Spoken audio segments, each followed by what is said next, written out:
sister of the Pleiades. Walks in a beauty like the night, oh, that is best,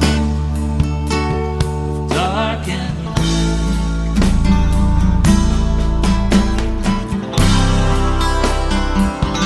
now lost to me.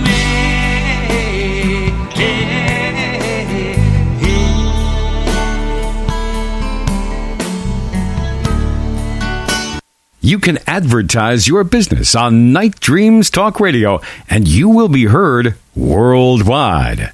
Why not contact us at nightdreamstalkradio@gmail.com.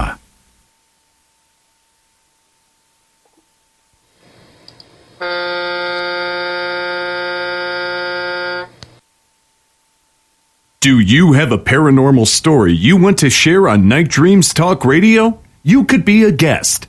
Email us at nightdreamstalkradio@gmail.com. Night Dreams Talk Radio Network brings you the World Paranormal News with James Creechbaum. Now, the latest news. This is Night Dreams Talk Radio Network News, and I'm James Creechbaum. Well, a needlefish jumps out of the water and sticks its sword in a teen's neck. Now, this needlefish jumped out of the water and stuck in the neck of this teen who is from Indonesia while him and his father were fishing. This is a nightmare scenario. And in the Indonesia teen fishing with his parents, he was impaled in the neck by flying needlefish, and this was on January 18th. Finally, after a life-saving surgery, doctors were able to remove the fish from the body. Now, the best option to remove the needlefish was a risky surgery that took place successfully on the 20th. Indeed, the carotid artery and the brainstem spinal cord were very close, but luckily the fish snout remained in the teen's neck and blocked the bleeding. Coronavirus screening expands to 20 U.S. airports. Researchers start work on a new vaccine. U.S. health officials are working to prevent an outbreak at home while developing treatments and preventative countermeasures. 15 additional U.S. airports will begin screening for travelers who may be carrying the 2019 novel coronavirus, the U.S. Department of Health and Human Services announced yesterday. Here's a report from an engineer. The engineer was coming home one day from work when he saw a tall silver humanoid walking down a hill. He said it was slouching so greatly and walking so fast that a human would just fall over. When it got to the street where the engineer then slammed his brakes on, they stared at each other. The silver humanoid had yellow eyes. After a while, the humanoid shot an energy beam from its eyes and paralyzed the engineer in his car. He said he lost all sense of time after that. When he returned into reality, his fingers were burnt and the silver humanoid broke the gaze they held. The being then walked to a fencing and melted through the other side. The engineer sped home and realized it was after midnight. While his wife asked what happened, he said he saw the Silver Man. Okay. Now, here's an interesting tidbit. The John Lawson House might be the creepiest house in America. No one knows who lives there, aside from a number of mannequins with a habit of changing clothing and moving around on their own.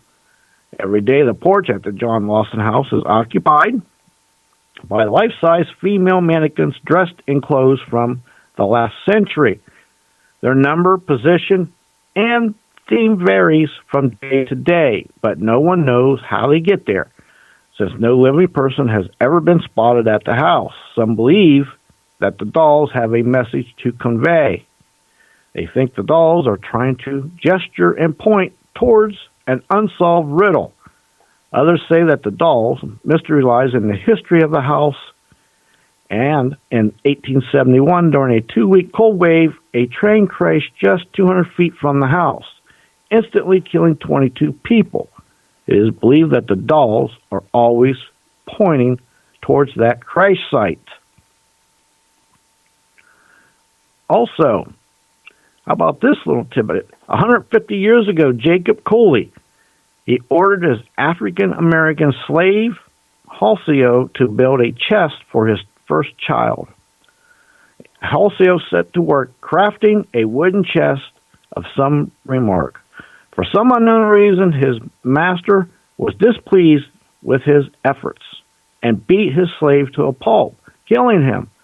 Coley's other slaves vowed to avenge the death of their friend and sprinkled the dried blood of an owl in the old chest and had a conjure man curse the chest.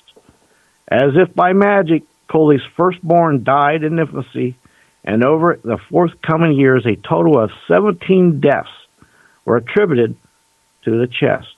Eventually, the curse was lifted by the conjure woman, and the chest can be found in the Kentucky History Museum in Frankfort. Next news break, top of the hour.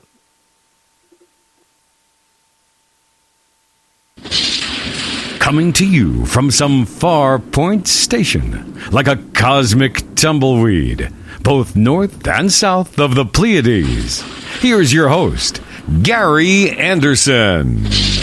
And here I am. A big shout out to all the truckers making long hauls out there tonight, and to all the people at home curled up next to the fire, staying warm. I tell you what, it's been really chilly here down at the compound, down at the harbor. I really feel bad for our livestock. We got a couple miniature horses, and we got a goat, some cats, a lot of, dogs. Well, actually 2 dogs, but there are a lot of dogs because they're huge. Anyway, let's get our guest on. Let me give him a call right now, and we'll get Michael on. And a little bit about Michael. He's an artist. He's award-winning, magician, a film, a videographer, and he experienced a UFO. So let's get him on, and we'll talk about it. Hopefully he'll answer. Hello. Well, hi, Michael. How are you doing tonight? I'm doing fantastic. How are you doing? I'm doing good. Now, what state are you in, out of curiosity? I'm in Florida now. Oh, gee. It seems like in the news, all these snakes are popping up in people's toilets everywhere in the houses. Iguanas falling out of the trees. Yeah, I guess. I don't know if you heard that. We've had a cold snap, and iguanas are freezing and falling out of trees on people's heads. Well, you know what? It was an article last week that people were kind of smart. There were some people who would go in shopping carts, pick up these iguanas, right? And then they would put them on Facebook Marketplace and sell their meat. Oh, wow. Well, I guess if the universe gives you lemons, Yeah, I don't know. I never would want to even think about eating iguanas. Why don't you tell the listeners, Michael, a little bit about yourself and what you do and all that stuff and what your hobbies are? And I hear you play a mean guitar. Yeah, it's my first love. It's been my love my whole life, and it's actually musical intelligence is pretty important in the scheme of things, as I've been finding out. But my name's Michael Lee Hill, and I guess the reason we're even talking is I was featured on the History Channel's UFO Hunters, and that's because I started amassing quite a library of UFO footage over Lake Erie. I used to live right on the shores of Lake Erie.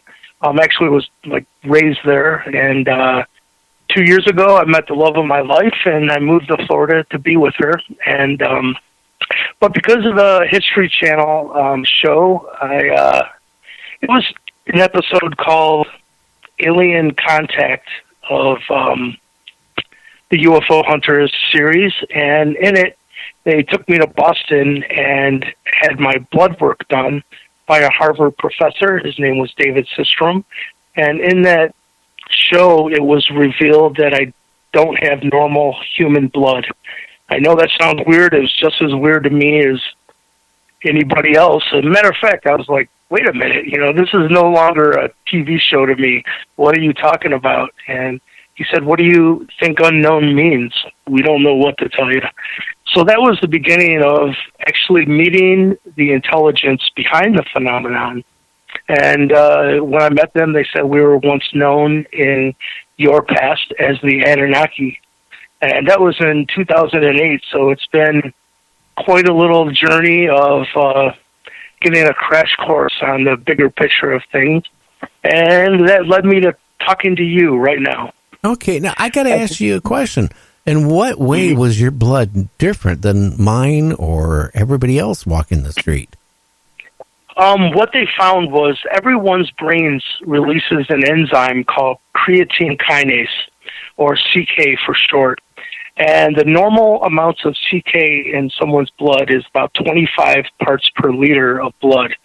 And if you've had muscle damage or had a heart attack, those levels can jump up to about 250 to 300 parts per liter of blood if you've had damage, because truly what's happening is creatine kinase brings oxygen into the bloodstream to facilitate healing to that part of the body that needs it. But what I found out is the more oxygen in the blood is indicative of how much energy or chi or prana or life force that you're holding at a cellular level. And so getting back to the levels, if normal levels are 25 parts per liter of blood, what they found in mine was 2,100, and with no medical reason whatsoever of why these astronomical levels of CK were in my blood. And the Harvard professor said if I had to make a guess, I would guess that it's some kind of unknown virus that is tricking the brain into releasing these massive amounts of creatine kinase into the blood. So if you can, just run the numbers, my blood would have a whole lot more oxygen, which is going to equate to chi or prana or life force. I learned a lot about it because during that 2008 time frame, I was contacted by the NSA's secret reverse engineering division because they knew I was in contact. And so I learned a lot about it from them. But that's what it is the CK levels that are within the bloodstream. This group from the NSA had 200 members, and 12 of those had my bloodline. And they told me that my numbers of 2,100 would put me in about the middle of those 12. They said the highest had levels of 12,000. Oh, wow. And they told me that he pretty much could self-heal, I can't self-heal, but I do run a little hot. How about if you get a cut or anything? Do you heal faster than the average person or anything like that? Yes, I do heal very fast. But I do, sometimes we all get sick. I just had a doozy of a cold. So it's not like I'm impervious, but yeah, I do heal fast. Interesting. Now, on Lake Erie, let's go there. Okay, how old were you when you started seeing these UFOs? I have to get a calculator out. I've seen a lot of things there my entire life because I grew up there. But probably around 2005, I was having a band rehearsal, and we took a break, and me and the bass player went into the backyard, and we witnessed a craft right over the shore of Lake Erie, which was probably about 2 football field lengths away from where the backyard was. And I mean, it was close. If you held up your hand to the horizon and put your fingers about, 2 inches apart, that's how big it was in the sky. And he and I just sat there and, watched it for about 10 minutes. And I didn't get that one on film, but that's what sparked my curiosity